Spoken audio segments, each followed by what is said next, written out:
Bonjour, hello, how are you? Welcome back to my YouTube channel, Learn from Anubhav. If you have already subscribed to my channel, press the bell icon to get the latest updates. In today's class, we are going to do the marking scheme discussion for CBSE Class 10 French. You must be wondering that I have already uploaded the sample paper solution videos on my channel.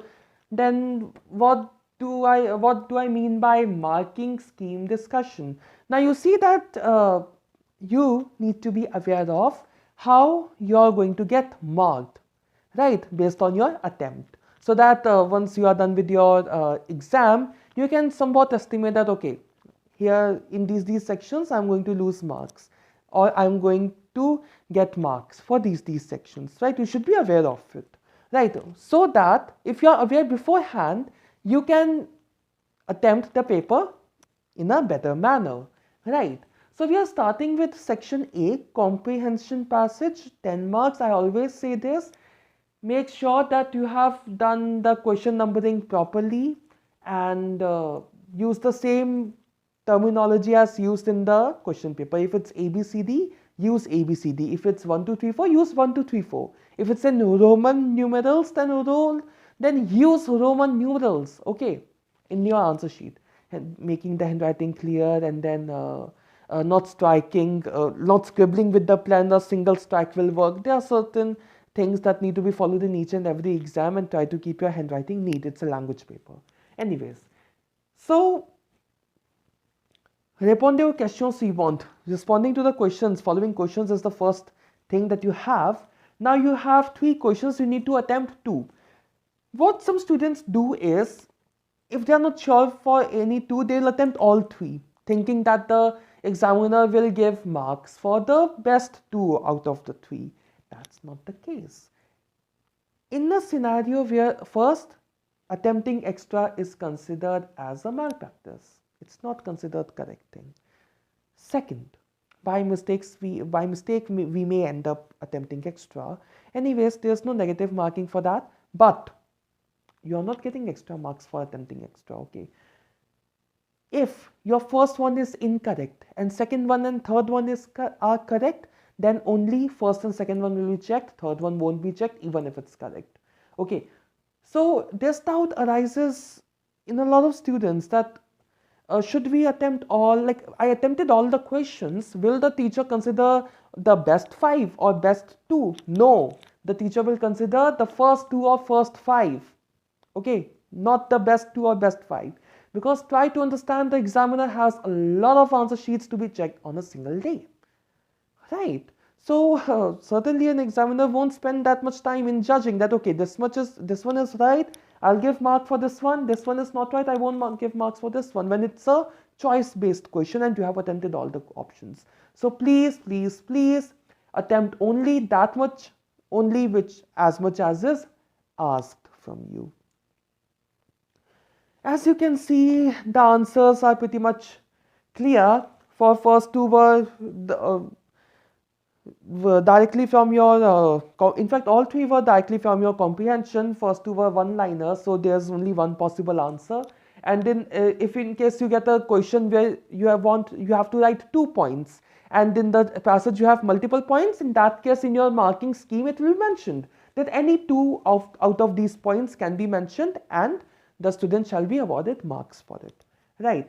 Écrivez vrai ou faux, half mark for each, okay? Vrai ou faux, pretty objective type. You have done one part wrong, you are losing half mark there, right? Similarly, if you have written something apart from this, maybe even that's out of the passage or maybe irrelevant, then of course you are losing marks accordingly, right?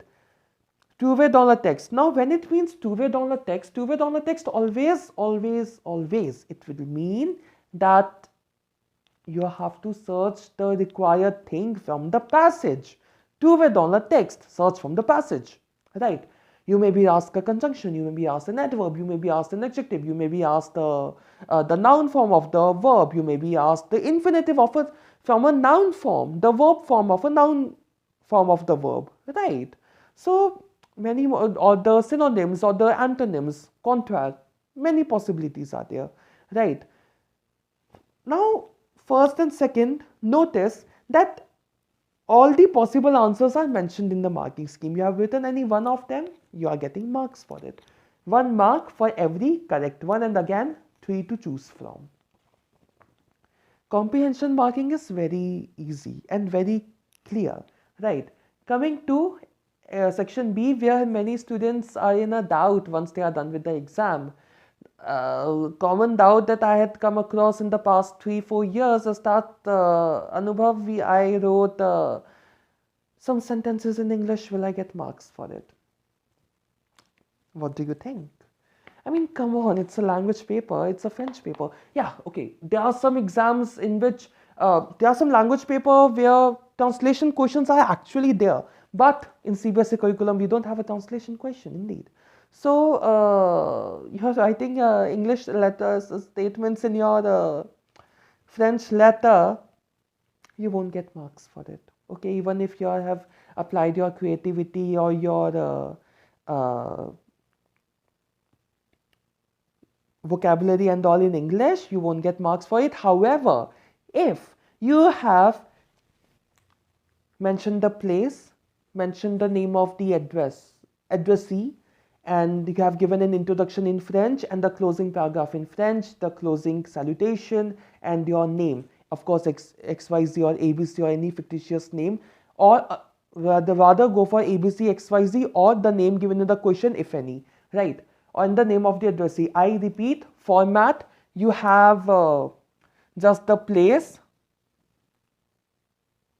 you have the date, the opening salutation, an introductory para to be noted in French, closing of the letter, then the closing salutation, amicalement or bise, right? And XYZ ABC. And of course, this has content, okay, in French. Like, comment vas-tu, je vais bien, j'espère que tu vas bien aussi, aujourd'hui je te décris. So easy it is to do, right? Okay, learn these sentences. If you are writing with you, comment vas-tu, je vais bien ici et j'espère que tu vas bien aussi. Aujourd'hui, je te décris, then the topic. And third paragraph, c'est tout pour aujourd'hui. You may add a CTA. Tell me about yours as well. Like whatever the topic is, you can frame a sentence. And then, j'attendrai pour ta lettre, votre lettre, amicalement BC, XYZ, ABC. If you have written just this much, you are getting 4 out of 10. Very generous, you know. And of course, making a box is an optional thing. You make it, you don't make it, it's not compulsory in a letter. Sometimes it's recommended, some schools recommend it, some schools don't. So you can do accordingly, box doesn't really matter. So for this, you are getting 4 marks. Okay. 2 marks for place, date, name of address, introduction, 2 marks for ending expression, sentence and name of the writer. Okay, for this much you are getting 4 marks. Okay. Idea and creativity. For your idea and creativity, you are getting 4 marks. Idea and creativity that you have put in your main content of the letter, 4 marks. So 4 plus 4, 8. And 2 marks for accuracy, presentation, cohesion of thoughts, content. For these, you are getting your 2 marks. So 4 plus 4 plus 2 together makes 10. Now let's see where you can lose marks. Number 1, grammatical errors. Only 2 marks to be deducted for grammatical errors. Minor spelling errors may be overlooked. I repeat, minor spelling errors may be overlooked. But please, please, please try to keep your errors to be minimum, because we never know, examiner may deduct more than half mark for the error as well. Depends on the from examiner to examiner, right? Misinterpretation of topic, only 2 marks to be deducted. Felt like a relief. Only 2 marks will be gone if you have misinterpreted the topic. But if you have written your content pretty well, grammar, vocab, I mean, it's very rare that a student who has written good grammar and good vocabulary, has good creativity, has misinterpreted the topic. I mean, that student will be able to comprehend the question pretty well, so misinterpretation scope is less. But still, sometimes in a hurry, sometimes exam pressure, because of exam pressure, we end up misinterpreting a topic. So 2 marks are to be deducted for that. Given that you have applied your idea and creativity and accuracy, presentation, all is there. If these things are missing, then of course additional marks will be deducted. Okay. Don't just fly that, okay, for misinterpretation I'm going to lose 2 marks. No. If you have grammar errors, vocabulary errors, the creativity is lacking, then of course you're going to lose more marks. Okay. Any appropriate or relevant approach may be accepted, of course. Any approach you have towards the topic can be accepted. Textual phrases, expressions, or the student's own original expressions may be considered correct. Only presence of place, date, beginning or ending citation should be awarded 4 out of 10. We have already discussed that. No marks to be deducted for signing off done either on left or right. A very common doubt that I always get. Sir, we should sign off here in the left towards the margin or opposite to the margin. CBSE says that it doesn't matter.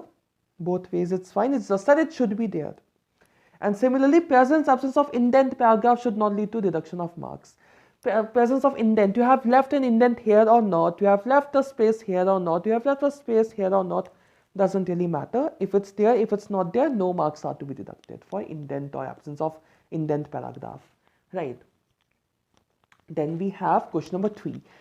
Faites the questions we want. Of course, 3 choices. You need to do 2 and 2 only. Okay, 2 only.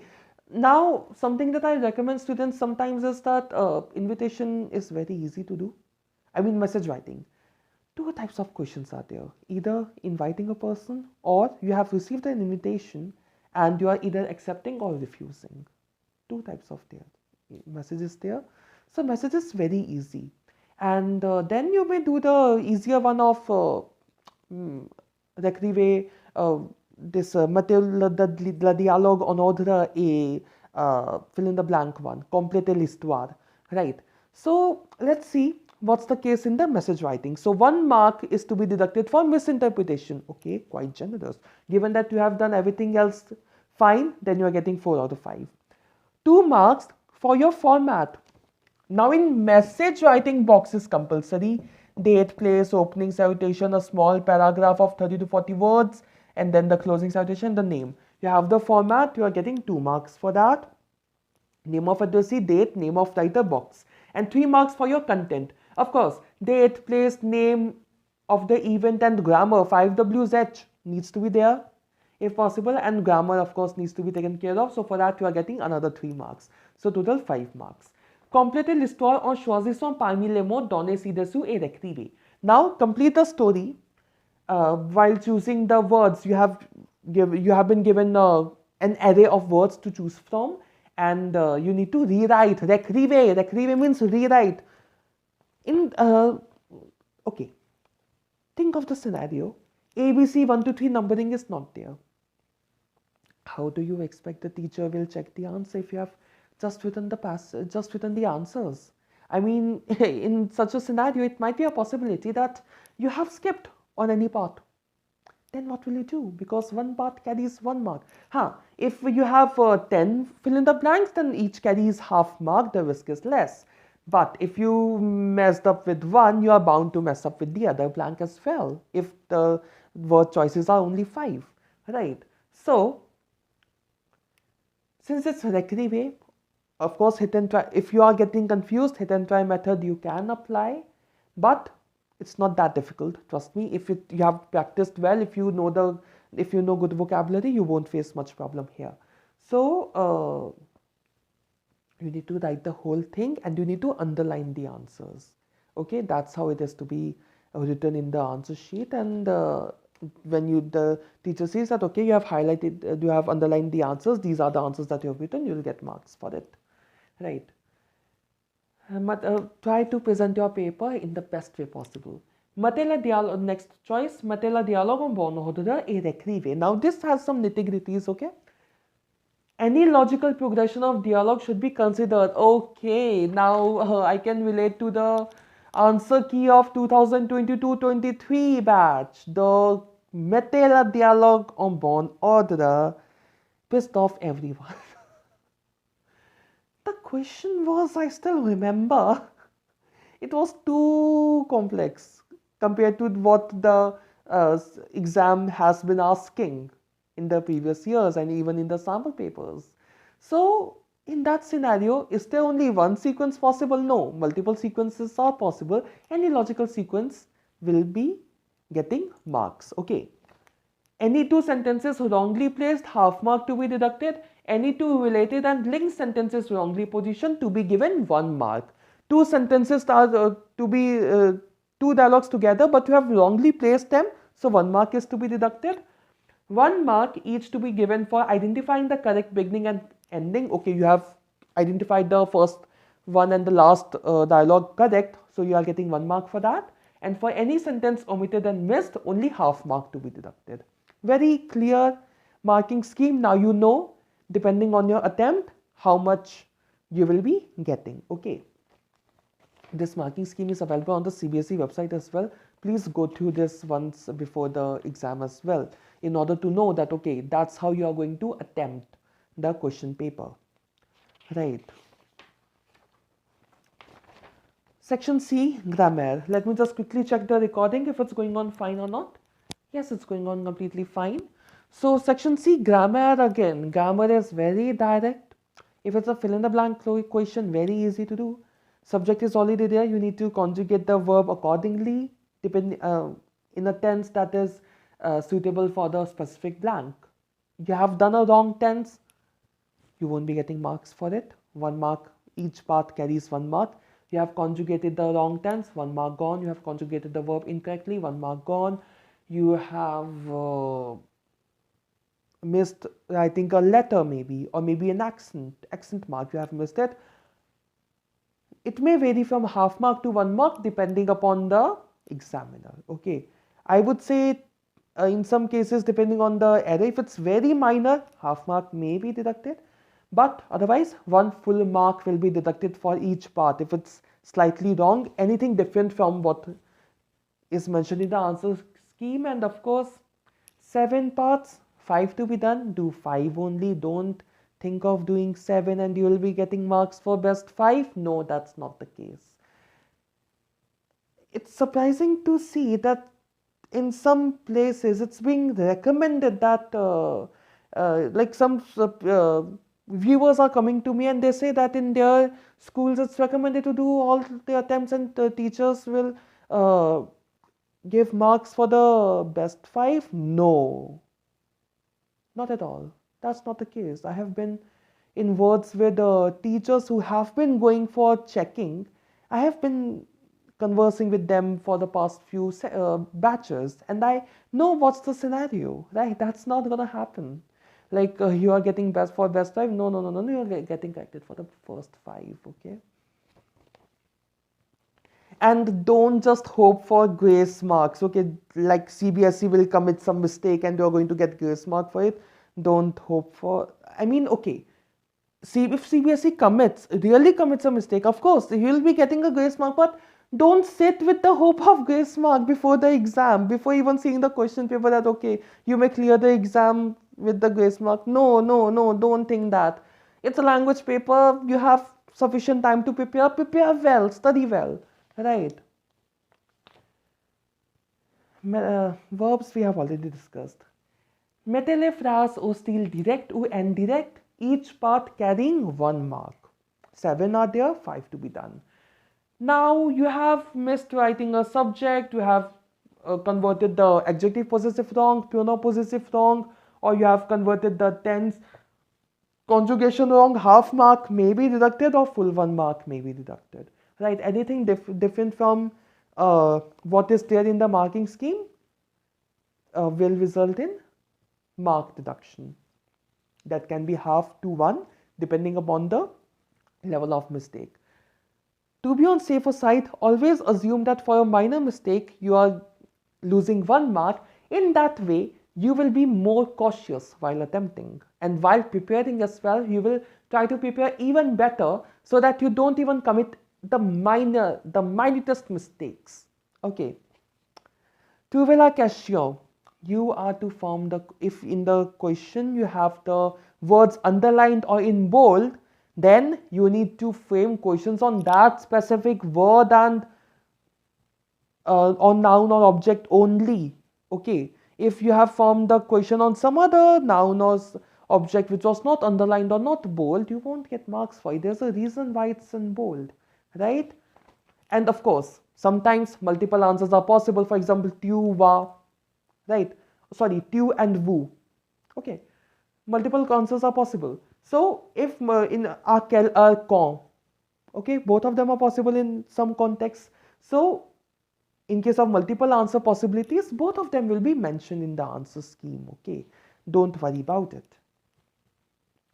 Répondez aux questions suivantes au négatif. You need to write no. Of course, you are replying, you will start with no, and negation should be correct. Anything different from this will lead to mark deduction. Article is not converted, the indefinite article or partitive article not converted to the apostrophe in negation, or maybe the negative expression is written wrong. Half mark to 1 mark will be deducted depending on the examiner, depending on the scale of mistake.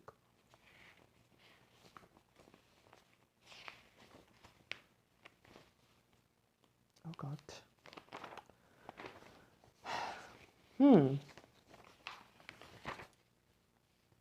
Remplissez les blancs par les adjectifs ou les pronoms possessifs. Okay, plusieurs réponses possibles, of course. Many a times we come across a lot of questions in adjective possessive or pronoun possessive, and numerous answers are possible. Of course, one answer are there mentioned in their answer scheme, and in some cases, many several answers are possible. If in case that's the situation, then it will be mentioned. Plusieurs réponses possibles, and the examiner will check accordingly. If what you have written is making sense, is correct, is one of the prospective answers, then you'll be getting marks for that. Now, when you have questions in the form of fill in the blanks, even if you write in just the answers, it's fine. It's just that. When I was in 10th, when I was in school, in fact, in 12th as well, we were recommended to write the full thing. Okay, we used to write the full thing in the paper, and we used to underline the answers. That's how I did my board paper, right? 6 years, yeah, 6 years back. So it's in the form of fill in the blanks. Make sure the answer in the first blank comes first, and then you are writing the answer in the second blank. Okay. Multiple answers possible. Complétez avec les adjectifs ou les pronoms démonstratifs. Again, in the form of fill in the blanks. Usual scenario, C comes first, la comes later. I mean, in real life, it can be the opposite, but that's what the general pattern is. Here comes first and there comes later. So that's how you, in keeping that in mind, you may attempt the questions. Of course, there can be variation in this depending upon the question itself. Right, and if you have written, okay, each blank carries half mark. One of them is wrong, half mark, full deducted. Don't expect for quarter mark deduction. It's not there. Quarter is not a system in a CBSE board. Half mark is there. Right. So half mark will be deducted if one blank is wrong. If both blanks are wrong, then 1 mark will be deducted. Same thing goes for above question as well. Reliez les phrases avec les pronoms relatifs simple ou composé. You need to join the two phrases using this pronoun relative, simple or composé. You have used the wrong pronoun, marks deducted. Wrongly joined the phrases, marks to be deducted. Anything apart from this, marks to be deducted. However, in some cases, pronoun relative, multiple answers are possible. For instance, it can be a pronoun relative sample and pronoun relative composé as well. So in that case, it will be mentioned in the answer key. If not, then of course the examiner will check, and if the examiner finds that okay, it's correct, then the examiner will give you the marks for it, right? And don't do this mistake of just mentioning the pronoun relative in the answer sheet. Do you think that you are gonna get marks? No, of course not, because this question is going to test how you are going to join the two phrases, right, using the pronoun, and there are many more concepts involved here. So you need to write the full sentence. You need to join the two phrases by using a pronoun. Then we have remplacer les noms soulignés par les pronoms personnels. Again, the same scenario. The underlined words to be replaced by pronoun. That does not mean that in the answer sheet you will just write the pronoun. No, you will have to write the full thing, right? Because the examiner needs to see whether you have replaced the pronoun with the noun correctly or not, whether you have placed the pronoun correctly or not. And again, here multiple answers are not possible in prono personnel. Anything different from answer scheme, you are losing a mark for that, half mark for each pronoun. Usually 2 pronouns come for each each part, right? Mete or subjunctive, the most direct question, you know that you have to conjugate in subjunctive, right? If it's any part is wrong, you are losing 1 mark for that. 7 options, you have to do 5 out of it. Very easy. Section D, Culture et Civilisation, 20 marks. Répondez aux questions. Subjective questions, always preferably go for subjective answers. Paraphrase the question and write it. 20 to 30 words is the word limit depending on the question. Suppose Entre Jeunes has only one-liner answer for that, you need to write one-liner only. But if you want to explain further, if you know the answer that okay, you can expand, you may. 20 to 30 words is the word limit. Wherever word limit is mentioned, there's no point in exceeding the word limit by a major extent. Like in the 80 words word limit, you may extend by 10 to 15 words, but more than that is not required. Similarly, 20 to 30 words, writing 50 to 60 words is not required. You are not getting extra marks for writing extra, okay. So here we can see answers are there, 5 are to be attempted, each one carries 2 marks. Yeah, in case you get a open-ended question, for example, quels sont vos loisirs préférés here. It's written upon libre. So it's an open-ended question. You can write about your own loisirs préférés, and there are many more answers possible, like quels sont les sujets, les métiers que vous étudiez, what are the subjects that you are studying? Again, an open-ended question. So for open-ended question, of course, the teacher will give the marks for it depending on how you have answered. If you have written, like if you are asked for your favorite pastimes, favorite leisure activities, and you have written favorite dishes, favorite food items, of course, you are not going to get marks for that. Réponse libre does not mean that you can write anything and everything. No. Réponse libre means that, okay, you have the liberty to write anything, but related to the question, not anything irrelevant.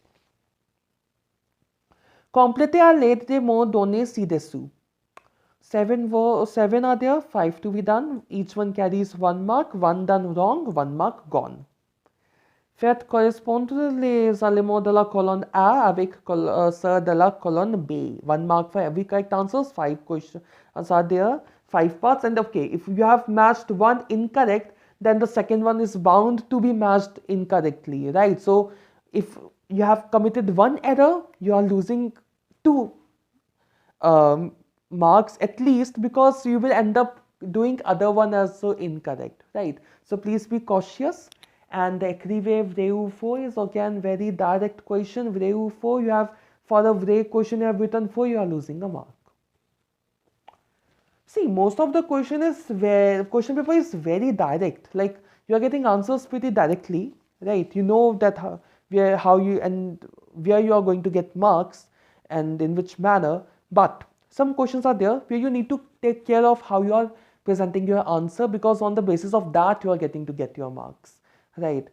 So with this, let's put a halt to marking scheme discussion for CBSE Class 10. C'est tout pour aujourd'hui, that's all for today. If you like this video, please give it a thumbs up and subscribe to my YouTube channel, Learn French with Anubhav.